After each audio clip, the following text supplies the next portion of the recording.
tal, mis amigos? Bienvenidos a Ensayo Jurídico. A esta entrega vamos a iniciar con nuestro podcast de Derecho de Familia y Migratorio. Novedades, señores, ya tenemos una decisión de la Suprema Corte de los Estados Unidos sobre ese derecho a la nacionalidad por el jus solis.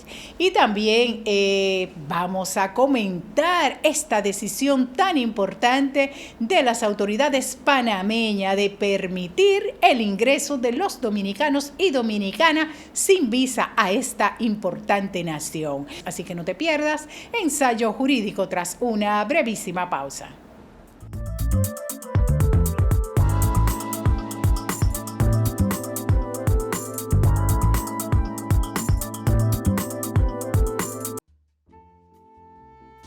La violencia intrafamiliar debe ser denunciada en tiempo, reconociendo la violencia verbal y haciendo la denuncia con apego a la Ley 2497. Dejándote acompañar, recibiendo las atenciones necesarias para mantener la familia unida y protegida. Cuando los casos se judicializan, la víctima deberá ser atendida de manera idónea. Mujer, cuando tú eres objeto de violencia intrafamiliar, violencia psicológica o física, te recomiendo que no concilie, no llegue a un acuerdo, porque los operadores del sistema penal no están verificando los requisitos legales para materializar dicho acuerdo. Siguiendo las pautas, evitará la violencia, pero es necesario la integración de todos los actores del sistema, no a la violencia.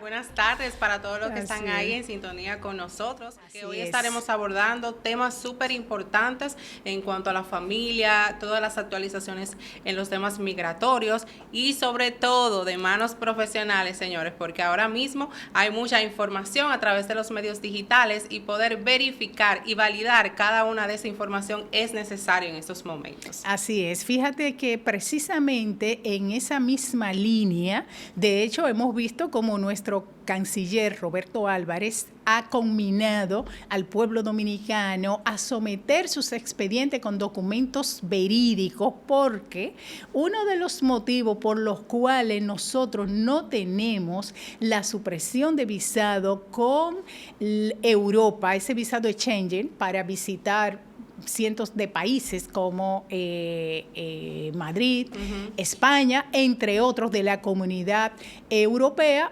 precisamente porque hemos sido uno de los países que más documentos irregulares se han sometido. Sí. Entonces, en esa línea, señores, hay una noticia importantísima que hay. Ay, doctora, cuéntenos, que estamos ansiosos de recibir noticias buenas. De verdad que sí, dos noticias importantísimas. Bueno, una tercera que les voy a decir por qué es importante. La primera es que ya dominicanos y dominicanas van a viajar a Panamá sin visa. ¡Wow! ¡Qué bueno! Sí, anteriormente todas las personas con visado americano pues podíamos viajar, pero aquellos que no tenían el visado americano tenían que aplicar bajo un protocolo muy amplio de solvencia económica, de solvencia moral, de garantías de retorno. Sí. Y la cita, esperar que el pasaporte también, lo mandaban a Panamá si el cónsul no estaba. Definitivamente un tema muy amplio, pero ha sido una conquista muy importante de la República Dominicana. Y esto conectado con la posibilidad de supresión del visado europeo, realmente ese visado de Schengen, va a facilitar, a favorecer realmente ese paso tan importante, porque Panamá es una nación importante, un país relativamente con pocos millones de habitantes, habitantes, apenas 5 millones. Claro, hace varios años que no actualizan su censo, pero eso dicen los panameños, entre 4.5 y 5 millones de habitantes tienen. Ahora bien, ciudadanos y ciudadanas nacionalistas que defienden su país. De hecho, en el recién viaje que finalicé, yo estoy en la cola para pasar al oficial y hay 2 personas delante de mí con su visa americana y lo mandaron a investigación, porque ellos también, no que nada más tú presentaras la visa con algunas personas, bueno, pasamos directo, pero otros a confirmar, o sea que está demostrado lo celosos que son con el tema del cumplimiento de las normas, su nación, etcétera, etcétera, pero esto es un paso muy importante. Y la segunda noticia es... ¿Cuál, doctora? Cuéntenos. Wow, fíjate el susto que tenían cientos y cientos de ciudadanos alrededor del mundo, ciudadanas que habían dado a luz en los Estados Unidos y que tienen un hijo o una hija ciudadano de los Estados Unidos.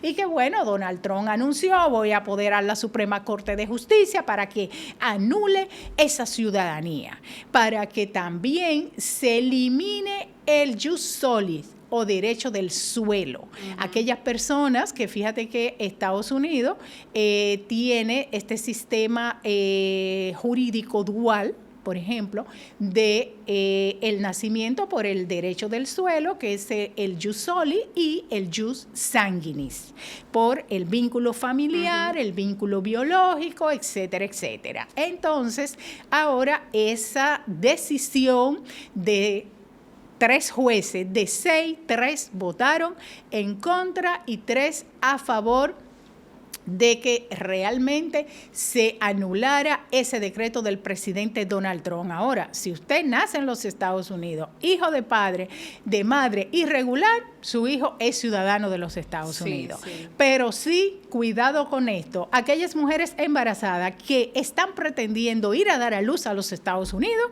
pueden ser sorprendidas, que de hecho lo van a hacer al momento que se le descubra, que las autoridades aprecien que dio a luz a ese niño, a esa niña, sin haber sido residente, sin tener un permiso previsto para esto, pues le cancelan simplemente su visa de no inmigrante. Sí. Y Estados Unidos está cumpliendo con las normas. Ahora lo que no se va a tocar es el derecho que tiene ese niño o esa niña que acaba de nacer a ser ciudadano de los Estados Unidos. Va a recibir su acta de nacimiento y posteriormente su pasaporte estadounidense. Okay. Esto ha traído mucha paz, como yo indicaba, alrededor del mundo. Sí, doctora, hay muchas familias aquí dominicanas también he conocido que van y dan a luz allá para que ya el niño tenga esa residencia americana y porque tenga pues más oportunidades, vamos a decirlo, hacemos por eso, pero hay que tener mucho cuidado, doctora, tanto con países que podemos entrar sin visa, porque a veces como dominicanos nos confiamos y decimos, no, es sin visa, yo no me voy a asesorar, yo me voy para allá, vamos a comprar un vuelo y ya. Pero, señores, hay que tener en cuenta cada norma de los países que vamos. Claro. Hay reglas que hay que cumplir, hay un protocolo y no crea que usted no necesita un asesoramiento para esos países que no necesitamos visa. Se necesita un asesoramiento legal para usted entrar a esos países, aunque no se necesite un visado. Y también cuando va a recurrir a tener a sus niños en suelo americano para que tengan más oportunidades, pero todo con asesoría se logra, doctora. Así es, y eso es lo que queremos reflejar a través de espacios como estos. Claro que sí. Otra cosa, tú has tocado un tema muy importante porque fíjate, no es nada más preparar la cartera y el pasaporte. Así es. ¿Entiendes? ¿Cuántos días pretende pasar en Panamá, por ejemplo? Se mantiene la denominación de turismo. Claro, si yo voy a vacacionar, ¿a qué se denomina vacaciones? Exacto. Una semana, 10 días, 15 días, o aquellas personas que, ¿verdad?, tienen vacaciones muy extensas, tienen un propósito, pero también tienen que demostrar los recursos, dónde se van a hospedar, cuánto van a necesitar gastar.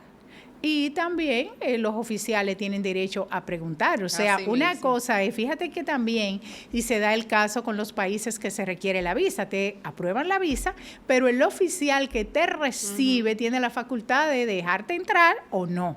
Y esto se va a basar precisamente en el motivo del viaje, donde se se va a hospedar, cuántos recursos lleva, definitivamente. O sea que hay que tener mucho cuidado con esto. Lo que sí, el paso es muy importante. Así que, querida Katie, vamos a ver qué otros temas tenemos para esta entrega. Tenemos temas súper interesantes. Ahora les invito a que compartan este en vivo con una persona que usted sienta que necesita hacer alguna pregunta, aclarar alguna duda.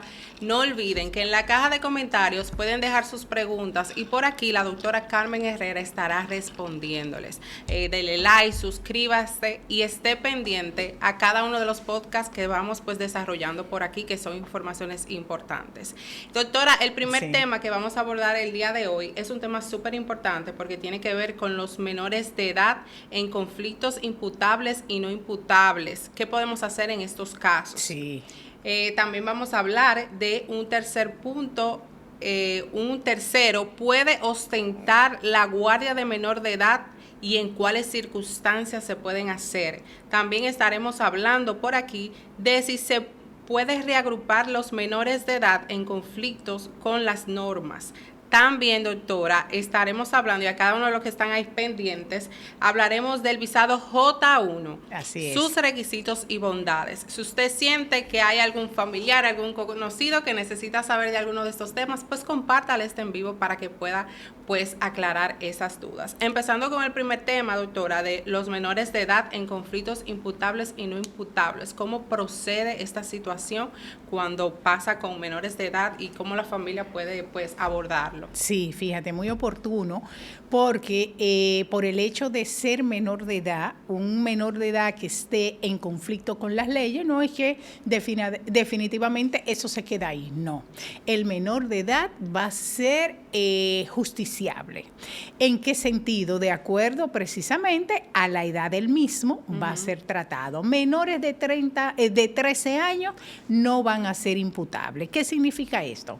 Que no van a ser condenados penalmente, pero sí realmente van a ser evaluados. Hay centros de recuperación, de capacitación en este sentido para el seguimiento idóneo que requieren estos menores de edad en conflicto con las leyes. Bueno, y muchas personas dirían en este tema, han pasado crímenes horrendos en el país. ¿Tú te acuerdas de un crimen de unos taxistas en Santiago? Sí, sí. Que muchos de los agresores fueron menores de edad. De hecho, era una banda compuesta por menores de edad. Sí. Pero ahí estaban de todas las edades. Niños de 13 años donde ya tenían un desarrollo en el crimen organizado de una manera increíble, definitivamente.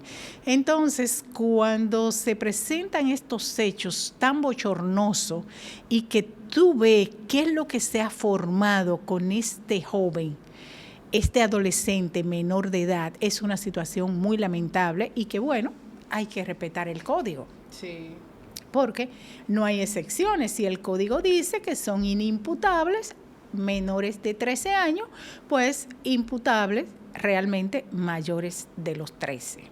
Entonces, están las sanciones divididas de 2 a 5 años y también para lo que sobrepasan los 13 años, entre los 15, 16 y 18 per se, ya antes de cumplir los 18, que obviamente al día siguiente pasan a ser mayores de edad, pues hay sanciones hasta de 8 años. Penas hasta de 8 años. Pero las casas de acogida realmente para la transformación de estos menores de edad son las que normalmente se utilizan para niños, niñas y adolescentes menores de edad en los casos de estos que cometen crímenes y son menores de 13 años.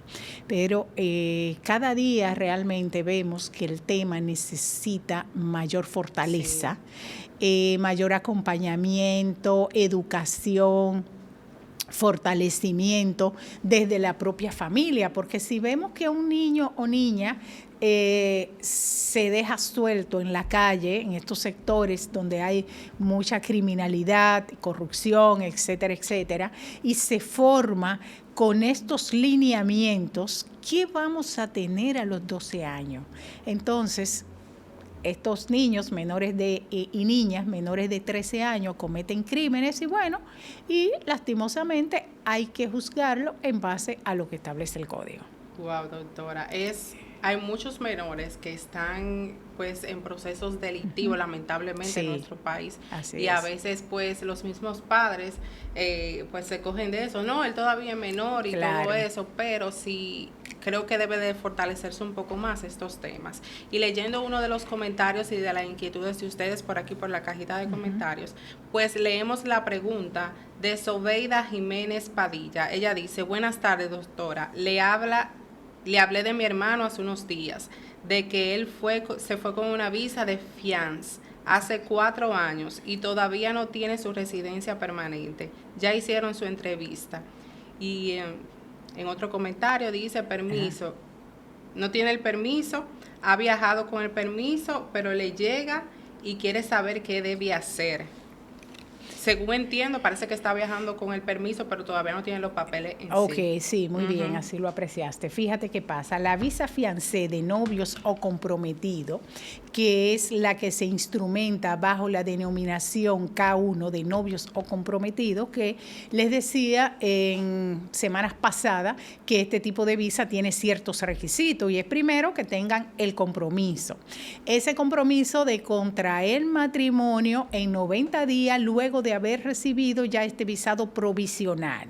Entonces, ¿qué significa esto? Que se instrumenta un expediente para la aplicación de este visado K1 de novios o comprometido, o fiancé como se denomina. Ok, entonces, cuando se presenta frente al cónsul, recibe esta visa provisional para ingresar a los Estados Unidos, pero con el compromiso de continuar con el expediente y de contraer el matrimonio a los 90 días. Entonces, algo pasó con ese expediente, pero lo bueno de la situación es que les reconocieron que hay una situación, está en curso el expediente y le han otorgado una constancia provisional para que pueda entrar a los Estados Unidos. Sí. Entonces, no perder tiempo con esta constancia, buscar, si no lo tiene ya, un abogado, abogada, para dar seguimiento a su caso, porque necesita un seguimiento continuo y, por supuesto, que continúe la relación, ¿verdad? Claro. Eso es así, y que hayan contraído el matrimonio legalmente establecido como demanda la norma. Así Eso es. Y pasando al siguiente tema, vamos a hablar, doctora, de si un tercero puede ostentar la guardia de menor de edad y en cuáles circunstancias esto se puede dar. Sí, fíjate, definitivamente esa es una parte importante que contempla nuestro Código Ley 13603, pues la guarda de los menores de edad queda a cargo originalmente de uno de los excónyuges o expareja, etcétera, o un tercero que haya tenido la responsabilidad o cuidado de ese niño o niña. Entonces, ¿qué pasa? ¿Por qué llega un tercero a ostentar la guarda de niños o niñas? Precisamente cuando hay situaciones, los padres viven en el extranjero, designan voluntariamente, ya sea por escrito, de manera, vamos a decir, privada, se puede dar una guarda sobre niños, niñas o adolescentes de manera privada. ¿Qué es de manera privada? Frente a su abogado se puede levantar un acta, firman los padres o la persona que realmente está en ese momento ostentando la guarda de ese niño o niña, ¿verdad? Ahora, ¿qué resulta? Que si hay una situación donde, y hemos llevado caso de esta especie, donde la mamá es una persona que realmente no tiene un concepto definido sobre familia, se encuentra hasta sin trabajo, otras que no tiene un domicilio establecido, hay casos lastimosos donde no hay una reputación idónea para recomendar que este niño o niña viva con esta madre. Entonces, ¿qué pasa? Las autoridades se hacen cargo, un tercero puede denunciar. A veces hemos visto casos también donde hay un vecino que se encariñó con esos 2 niños y bueno, ese vecino, esa vecina tiene la guarda de esos niños menores de edad. Y no son arientes ni parientes, son vecinos, son un tercero. Pero ¿qué es lo que precisamente dice el código? ¿Con quién está protegido ese niño? Esas personas se responsabilizaron, el CONANI hizo el levantamiento correspondiente, estudió el caso y se pronunció al respecto, porque a veces hay tanto descuido en muchísimos sectores de nuestro país que son terceros, son vecinos que hacen las denuncias. Sí. Y el CONANI hace su trabajo, se presenta a la vivienda, hace el levantamiento y esa persona que se ha quedado, de hecho, con una responsabilidad de esos niños y niñas por protección, entonces lleva todo un protocolo con el propio CONANI y esa persona pues recibe la guarda de esos niños y niñas. Entonces, esto es una parte importante que nuestro código establece, porque lo que se busca es precisamente la protección de los niños y niñas. Claro. Ese derecho fundamental que tienen los niños y niñas a ser protegidos, a ser cuidados, a ser educados, a tener derecho a la salud, etcétera, etcétera. Y poder estar en un ambiente seguro, doctora. Claro, por eso el levantamiento. Muy importante esto. Así es. Doctora, y otra pregunta que estaremos hablando por aquí. Sigan compartiendo el en vivo, dejen sus preguntas por aquí. Estamos hablando de algunos temas importantes que yo sé que va a ser de interés para ustedes. Este en vivo se quedará grabado, pero si puede compartirlo ahora mismo para que dejen sus preguntas, lo puede hacer. Y pasando al siguiente tema, doctora. A ver. ¿Se podrá resguardar los menores de edad en conflicto con las normas? Fíjate, esto se refiere a la reagrupación de los menores de edad en conflicto con las normas. ¿Y qué es reagruparlo? Es estar en una petición. Por ejemplo, el papá vive en España y inició un proceso para reagrupar a su hijo o hija. Pero ¿qué resulta? Que ese niño o niña ya de 14, de 15 y hasta de lo mismo 13, ¿verdad? Fue parte de un crimen, por ejemplo. Entonces, los países tienen derecho a decir quién entra o no a su nación, no por el hecho de ser simplemente menores de edad. Los menores de edad no se tratan igual en todos lados. Por ejemplo, hay una sentencia muy conocida de 109 años de un niño de menos de 13 años en Estados Unidos que asesinó a una persona. Y en Estados Unidos realmente se penalizan igual, no hay cierta protección. Sí. O sea, pero en la mayoría de los países está esta división de las edades y esa protección a los niños y niñas. Y fíjate que, por ejemplo, estos centros de formación, de acogida, donde van estos menores de 13 años, tiene sus ventajas, pero hay casos, como yo decía anteriormente, casos graves, donde estos niños ya tienen una formación criminal que realmente ameritarían otros cuidados, ¿verdad? Sí. Y diríamos que privación de libertad es mucho más amplia. Eso es, porque lo malo de esto es que en los mismos centros, por ejemplo, y sin importar el crimen, lo que sucedió, pues vuelven a la calle en poco tiempo. Así es, doctora. ¿Y qué pasa? Vuelven a cometer lo mismo o peor la situación. Todo depende del tipo de crimen que sea, claro. Porque si hay algo muy grave, y aunque sea menor de edad, se supone que tienen que ajustar un poco más la ley. Entonces, en cuanto a eso. Volviendo a la posibilidad de reagrupar a estos menores de edad, en el caso de Estados Unidos es más contundente. Si hay un jovencito de 15 años, de 16 años, de 17 años en crímenes de droga y asuntos realmente de felonías agravadas, esta persona no va a entrar a los Estados Unidos, independientemente de que es un padre residente o ciudadano que está tratando de reagruparlo, no por el hecho de que sea menor de edad. Como te decía, va a ser acogido por esta nación, porque cada nación tiene normas distintas. Claro. Que quizás aquí puede ser un poco más tolerable, pero ya en los Estados Unidos no. Y cualquier proceso de petición puede entorpecerse porque ya ha violentado un proceso pues de judicial aquí en su país, claro que y eso ya lo arrastra a ir a otros horizontes. Por eso la importancia de educar a esos hijos, doctora, Sí. de pues guiarlos de la mejor manera posible. Sabemos que a veces son padres que no tienen oportunidades, Claro. pero sí seguir adelante y tratar de hacer lo mejor que uno puede con esos menores que vienen subiendo. Así es, y fíjate que se da mucho, Katie, con relación a estos padres que residen en el extranjero. Sí. Que estos niñas y niñas quedan con terceros no tan responsables o con parientes que, como te dicen, no, yo estoy ocupado, yo trabajo, yo tengo mis hijos también y ese muchacho, esa muchacha es incontrolable. Sí. Entonces, es una pena realmente porque hay muchas familias separadas porque precisamente estos jóvenes ya han cometido crímenes que realmente no le va a permitir la reagrupación familiar. Sí, muy, muy lamentable, Sí. pero son cosas que pasan y tener siempre la información a la mano es importante para uno poder saber qué procesos hacer Claro. y qué no en cuanto a esos casos. Así es. Doctora, hablemos del visado J1, los requisitos y bondades de este visado. Hemos hablado anteriormente de este visado.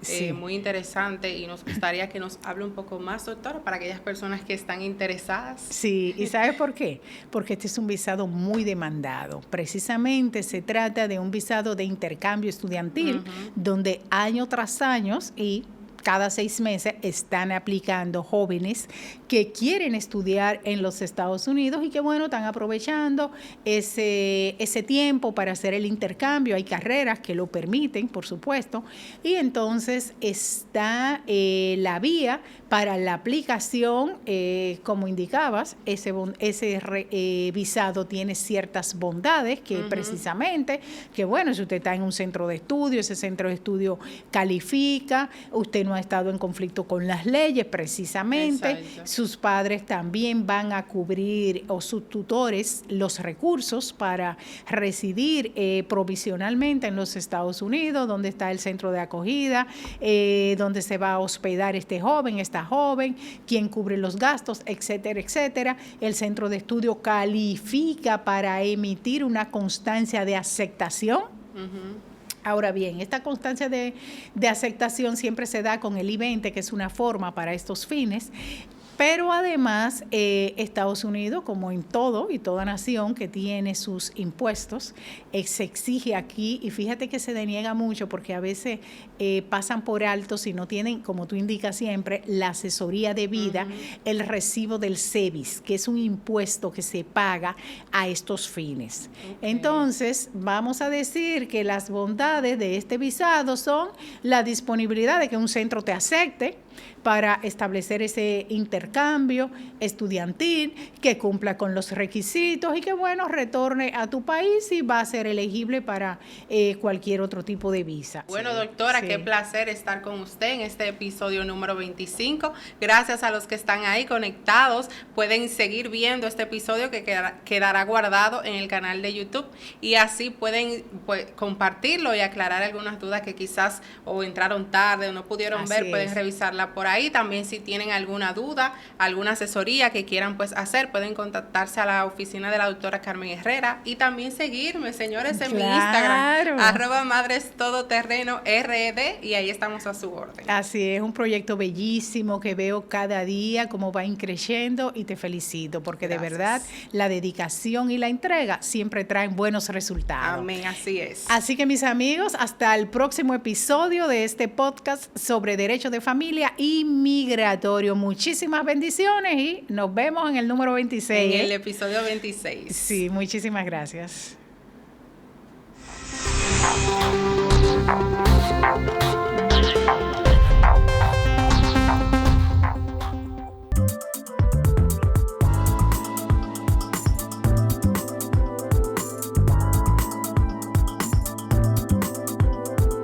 Ante el auge de la lamentable crisis haitiana, la ACNUR ha solicitado a la República Dominicana la creación de campus de refugiados. En ese sentido, cabe destacar y reiterar los refugiados naturales que tiene la República Dominicana en nuestras escuelas, cientos y cientos de estudiantes de origen haitiano, en los hospitales, el 35% de las parturientas, más de 100 parturientas a diario de origen haitiano. y en las fincas privadas y en empresas de la República Dominicana, ¿cuántos ciudadanos de origen haitiano están laborando de manera irregular? Esos son los refugiados naturales que tiene la República Dominicana, colaborando con ellos, invirtiendo en salud, en educación y en protección de alguna manera a estos vecinos haitianos. Entonces, ¿qué más puede aportar o refugiar la República Dominicana?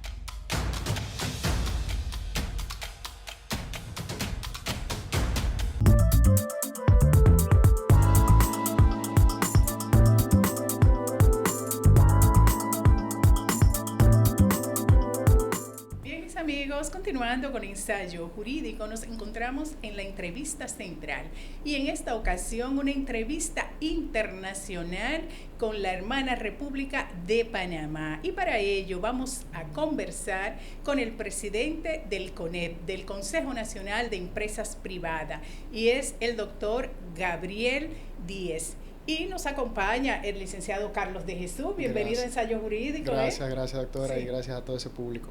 Sí, muchísimas gracias, el doctor Díez, gracias por acompañarnos en este diálogo tan importante para ambas naciones, ¿no? Y para nosotros y la comunidad que siga Ensayo Jurídico. Buenos días, Carmen. Carlos, un placer estar con ustedes. Muchas gracias por la oportunidad y la invitación. Sí, fíjate que definitivamente agradecemos muchísimo a todo tu equipo y que haya accedido a esta invitación. Y bueno, quiero dar solo unas pinceladas para que nuestra comunidad jurídica y la sociedad en general pues conozca un poquitito de tu perfil. Y es que precisamente, como yo indicaba anteriormente, preside el Consejo Nacional de Empresas Privadas CONEP en Panamá. Pero además posee licenciatura en Ciencias Gerenciales con especialización en Finanzas por la Universidad de Tulane, New Orleans, y un doctorado en Leyes. Y este doctorado es de la Universidad de Syracuse, New York. Y bueno, y tiene excelente trayectoria gremial y también pública, destacándote como líder en el sector de la construcción. Así que estamos muy contentos, como indicaba, de recibirte. Y bueno, en un momento tan oportuno, de verdad, donde se percibe el aprecio, el cariño, el entendimiento de estas dos grandes naciones, República Dominicana y la República de Panamá, cuando en estos momentos hemos recibido por decreto del día 30 ya la autorización para que nuestros dominicanos viajen sin visa a Panamá. Yo creo que esto ha sido un punto importante y quisiera saber si tú te sientes tan alegre como nosotros, ¿verdad, Carlos? Sí, así es. ¿Qué significa para ti, para los panameños, esta apertura, vamos a decir? Que vamos a bailar más merengue, que vamos a bailarlo mejor. Así de sencillo. Yo creo que es un gran paso. Mira, somos dos pueblos hermanos, como dijiste tú, sí. Dos países que nos complementamos, dos países que tenemos una idiosincrasia muy similar, esa calidez humana, ese calor, en ese cariño, en esa forma como nos expresamos, esa pasión por lo que hacemos, que debemos estar siempre más juntos. Y siempre las barreras nos distancian. Derribar barreras lo que hace es acercarnos, y aplaudimos esa iniciativa que ahora no hay que tener una visa para venir a Panamá. Así que esperamos ver muchos más paisanos tuyos por acá. Qué bueno.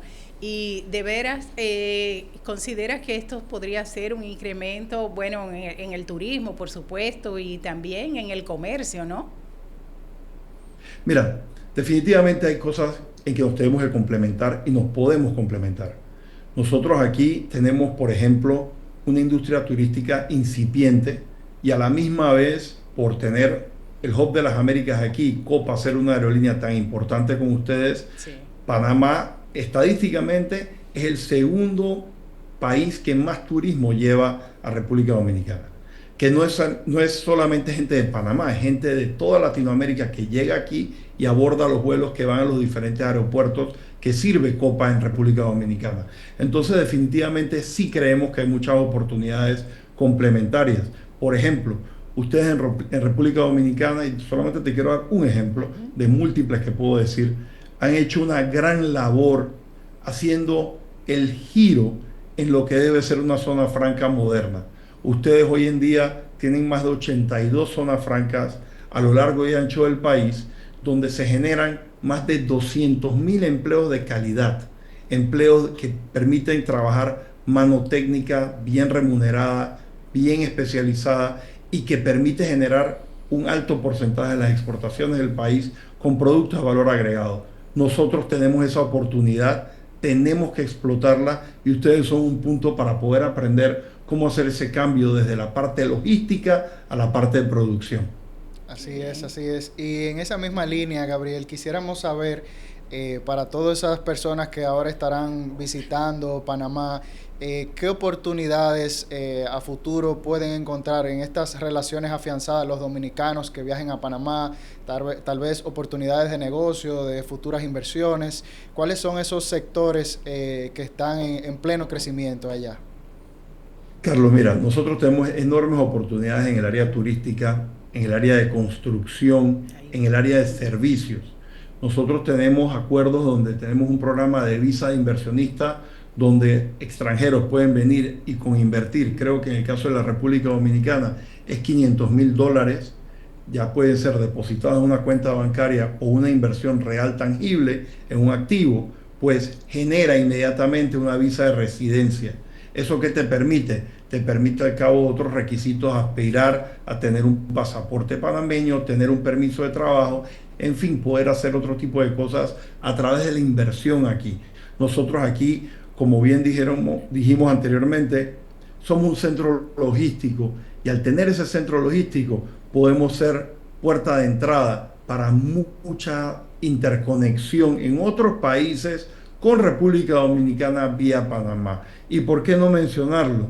Ya hay importantes inversiones de República Dominicana en Panamá.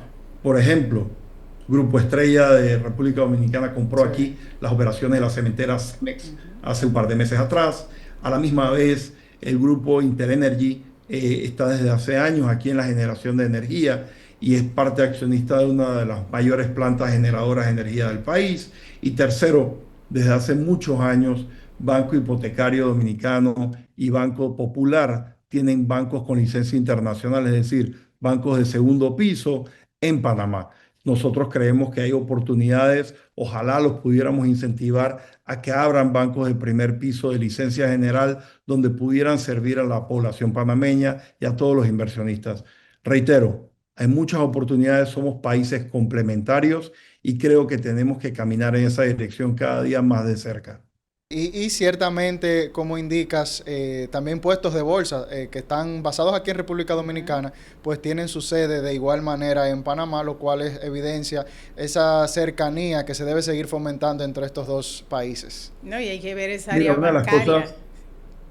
Esa área bancaria de allá, Gabriel, Sí, que tiene más de 100 bancos, ¿no? Y esas construcciones bellísima, tiene un área muy protegida y que ha sido observada a nivel internacional y yo creo que, como ustedes indicaban, con esta facilidad para los medianos empresarios también se podrían motivar a seguir invirtiendo allá en estas áreas, ¿no?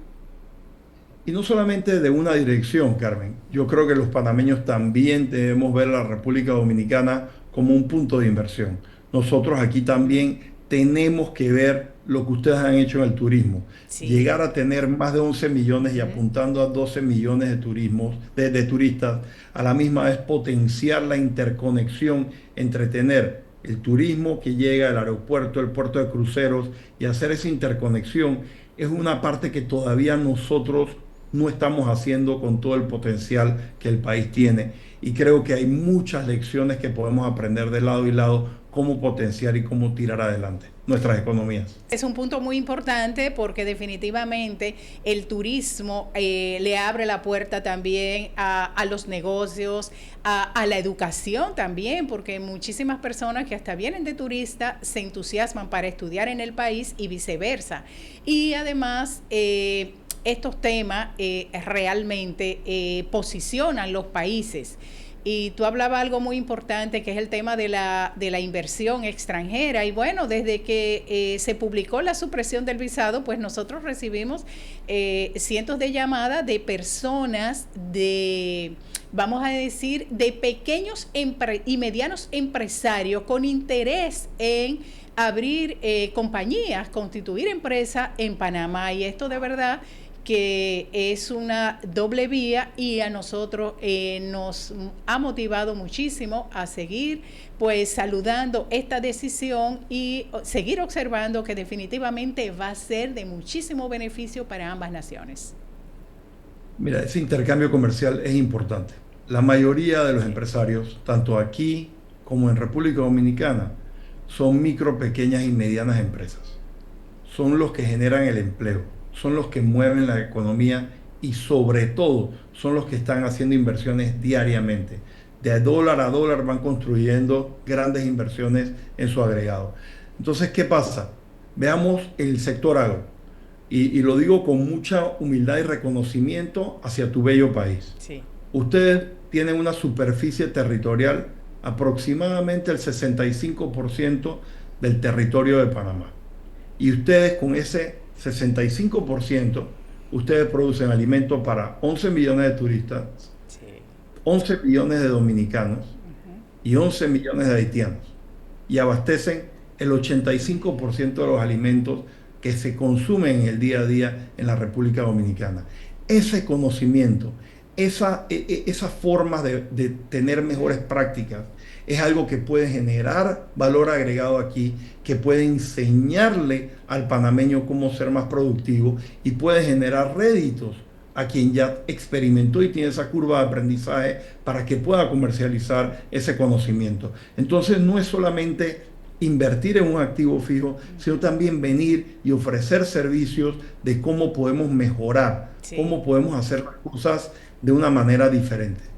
Capacitación, educación, Carlos, en ese sentido. Así es. Y bueno, recientemente, Gabriel, estuviste aquí en República Dominicana en el marco del America's Investment Forum, patrocinado por Pro Dominicana, quien ha realizado una ardua labor en promocionar pues las bondades y fomentar esa atracción de los inversionistas. Claro. Y pues quisiéramos saber tus impresiones y pues en general, ya como lo has ido adelantando, de cómo ves el panorama aquí en el transcurso de los años aquí en República Dominicana.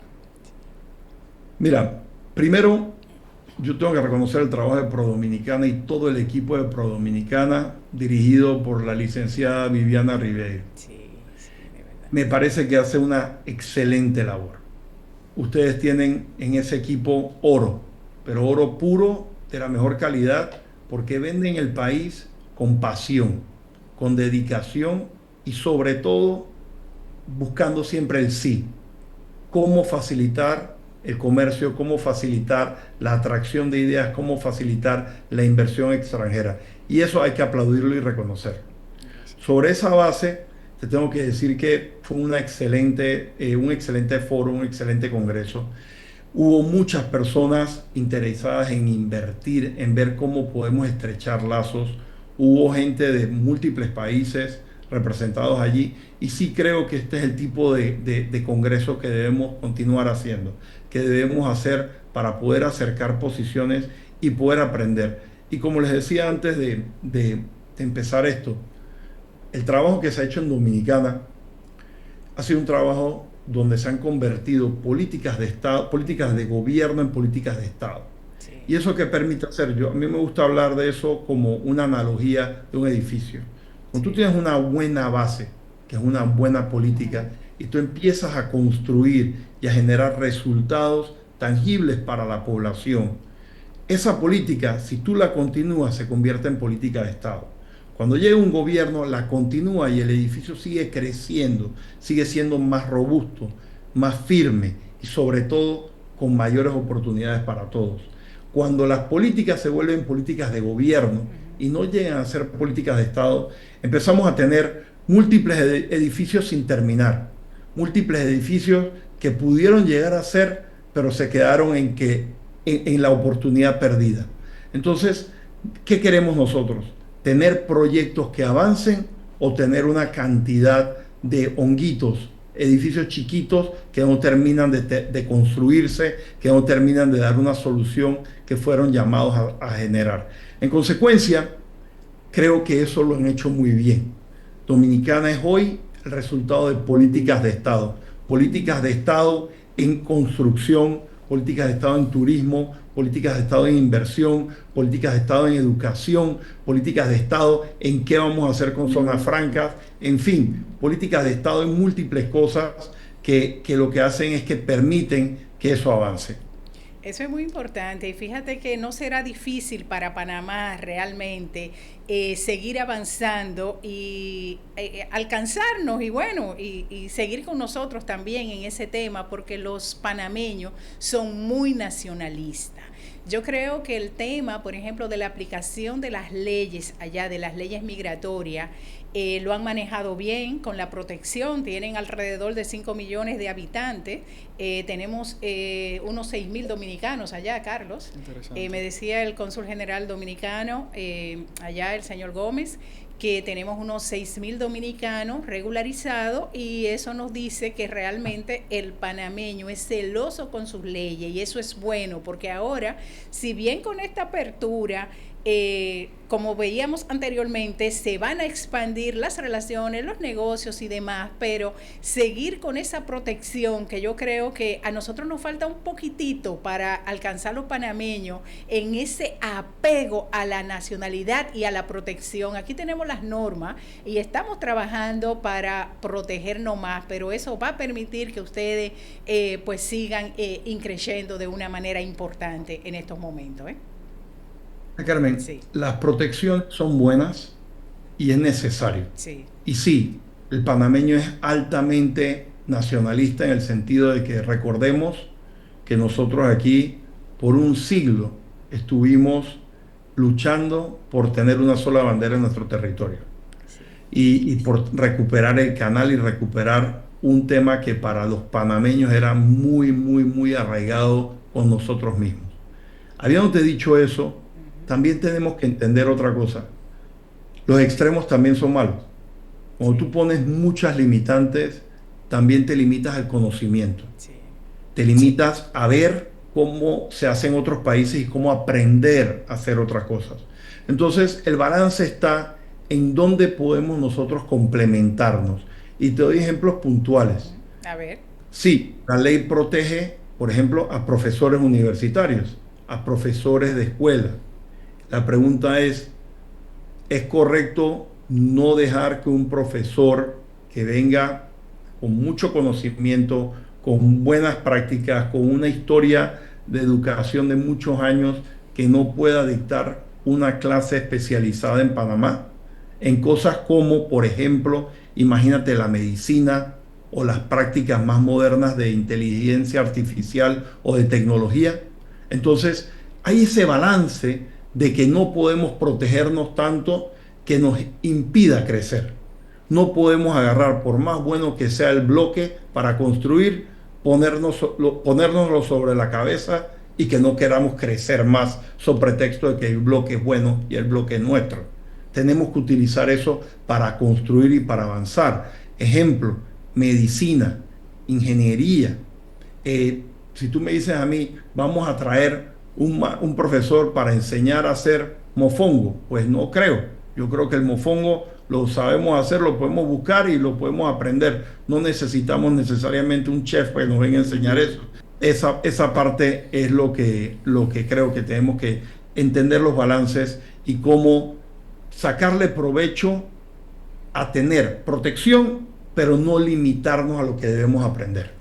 Claro, claro. Y de igual forma, pues uno guiarse de naciones más avanzadas. Exacto. Donde se ha evidenciado que contrario, si bien es buena la capacitación y demás, en razón de tiempo, pues esas relaciones de intercambio, como bien indicas, mano de obra especializada y demás, pues hace que ese progreso sea mucho más, con mayor prontitud. Claro. Importar mano de obra especializada, temas de tecnología, ahora está muy en boga el tema de los microchips y plantas y demás. Claro. Son temas donde ciertamente hay que ubicar quiénes están más especializados en X o Y punto, y pues entonces ver la manera en cual se puede fomentar pues una relación de intercambio intercambio, donde de igual forma pues se capacita ese personal local, pero sí aprovechando esas relaciones entre esas. Claro, fijarse en, por ejemplo, el ejemplo de Estados Unidos. ¿Qué hizo Estados Unidos? Bueno, a esas personas con conocimientos especiales que vienen a aportar al país, pues yo se la pongo fácil. Y de hecho estableció tipo de visas especiales para esas personas, pero en la capacitación y eso, como bien nos señala, pues no deberían existir limitaciones, porque el conocimiento, el resultado del conocimiento es compartirlo, Eso es así. Pero así es. Tenemos que ir ya finalmente a una brevísima pausa, pero al retorno yo quiero que nos comente finalmente por esas, aparte de esos atractivos, la primera mirada que tienen muchos dominicanos y dominicanas es a ir a vacacionar en familia para Panamá. Aparte del canal, ¿qué otras cosas vamos a ver en Panamá para disfrutar en familia? Tras la pausa.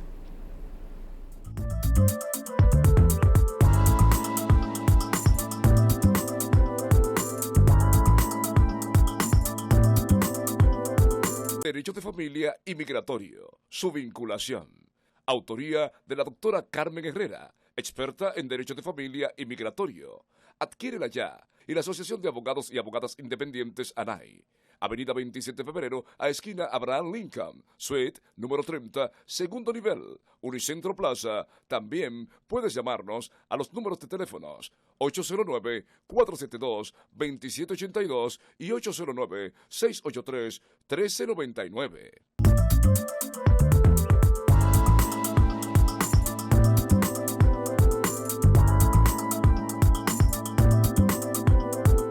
Bien, mis amigos, continuando con Ensayo Jurídico, estamos conversando con el doctor Gabriel Díez, quien es el presidente del CONEP de Panamá y quien nos ha ilustrado de una manera magistral sobre muchísimas posibilidades que tienen nuestros dominicanos y dominicanas de invertir en Panamá, de establecer este intercambio comercial y turístico, entre otros. Y bueno, Carlos, muchos nos han preguntado realmente, aparte de ir a Panamá con una pequeña inversión, pero también muchas familias que, como indicaba Gabriel antes de ir a la pausa, tendrán en agenda, bueno, no hemos podido viajar a Panamá porque créanme que el requisito era pesado, instrumentar un expediente, pagar por la visa y esperar varias semanas a ver si te la aprobaban.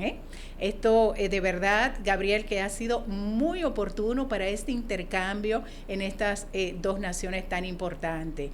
¿Qué otras cosas vamos a ver en Panamá así de inicio para tener en mente ese proyecto que pudiese ser importante económicamente para muchas familias?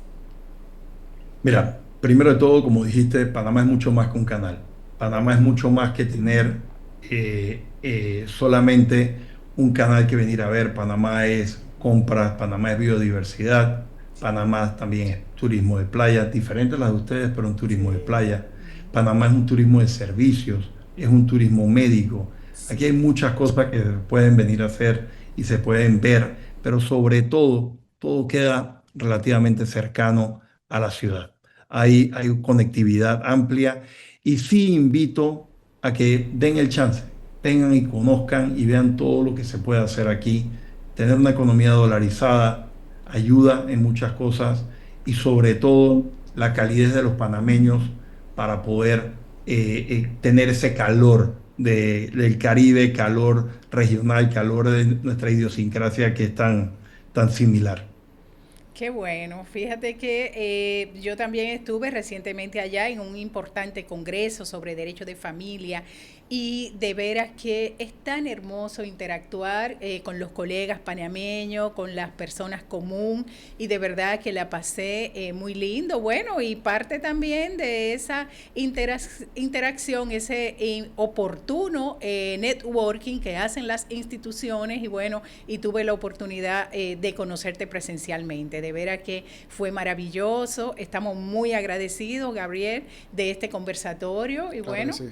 Carlos, ¿algo más? Darles las gracias por estar con nosotros en este espacio, que ciertamente será de mucho beneficio para las personas que están interesadas aún más ahora en visitar y conocer más de Panamá. Así es, a ustedes pues le traeremos más novedades sobre lo que tiene Panamá para nosotros, como bien nos destacaba el doctor Gabriel Díez, presidente del CONEP de esta importante nación. Gabriel, muchísimas gracias por acompañarnos en Ensayo Jurídico, y si quiere un mensajito breve para la comunidad jurídica y todos los ciudadanos en general. Muchas gracias a ti, Carmen, y a ti, Carlos, por la invitación. Acá los esperamos siempre y espero poder repetir y hacer igual que ustedes, tener las atenciones cuando vengan acá. Yo sí quiero cerrar con algo importantísimo, y más que todo como ciudadanos de República Dominicana o como ciudadanos de Panamá. Yo creo que el debate hoy en día ya no es si debemos tener más gobierno o menos gobierno. Es si debemos tener y qué tan mejor debe ser el gobierno. Así es. Y ahí es donde está la parte importante. Mejor gobierno implica reglas claras, desburocratizar y generar esa confianza que permita tener la inversión, que permita a uno querer pertenecer, estar, invertir, poner en riesgo y crecer.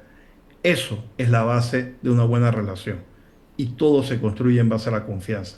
Así que yo los invito a que podamos evaluar eso, podamos explotar, hacer eso, avanzar, crecer y mejorar para que nuestras relaciones sean más fuertes cada día y sobre todo más provechosas para nuestra gente. Estupendo, muy oportuno, de verdad, que esa solidaridad, ese compromiso y, como bien indicaba, esa confianza es importante para el crecimiento de las naciones. Así que te agradecemos muchísimo, Gabriel, este acompañamiento, toda esta ilustración sobre esta hermana nación panameña. Y bueno, como siempre, nosotros pues dejamos, primero agradecemos a los amigos televidentes y a la comunidad jurídica, como indicaba, que siempre está atenta a Ensayo Jurídico. Carlos, muchísimas gracias. Y bueno, dejar todas las cargas, todas las problemáticas en manos de Dios. Él tiene la solución.